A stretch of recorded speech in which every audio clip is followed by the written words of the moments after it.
क्या आपने कभी सोचा है कि आने वाले समय में हम अपने दिमाग और कंप्यूटर को जोड़कर सीधा बातचीत कर पाएंगे? ये कोई फिल्मी कहानी नहीं है, बल्कि एक हकीकत बनती जा रही है।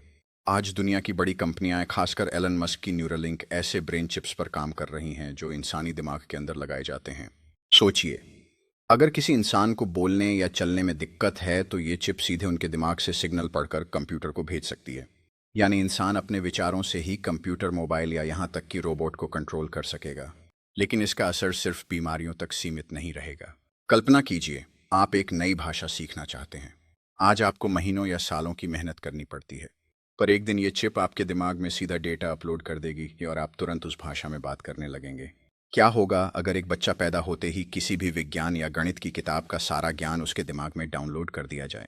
ये सुनने में अद्भुत लगता है, लेकिन डरावना भी। सोचिए, इंसानों और मशीनों का ये मेल हमारी सभ्यता को कहाँ ले जाएगा? क्या हम सुपर ह्यूमन बन जाएंगे, या फिर मशीनें हमारी सोच पर हावी हो जाएंगी? वैज्ञानिक कहते हैं कि ब्रेन चिप्स अंधे लोग देख सकेंगे और लकवाग्रस्त लोग फिर से चल सकेंगे। दिमाग की बीमारियों जैसे अल्जाइमर और पार्किंसन का इलाज संभव हो जाएगा। लेकिन दूसरी तरफ सवाल ये भी उठता है, अगर ये तकनीक गलत हाथों में चली गई तो क्या हमारे दिमाग के विचार भी हैक हो सकते हैं?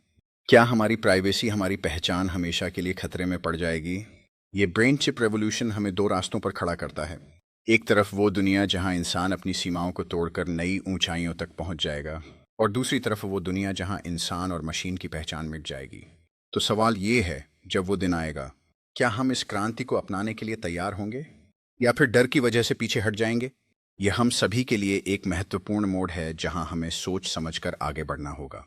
आखिरकार यह केवल तकनीक नहीं है, बल्कि हमारी मानवता और पहचान का भी सवाल है। इसलिए हम सभी को एकजुट होकर यह तय करना होगा कि हम अपने भविष्य को कैसे आकार देना चाहते हैं। सिर्फ एक दिशा चुनना ही नहीं, बल्कि उस दिशा में सही कदम उठाना भी आवश्यक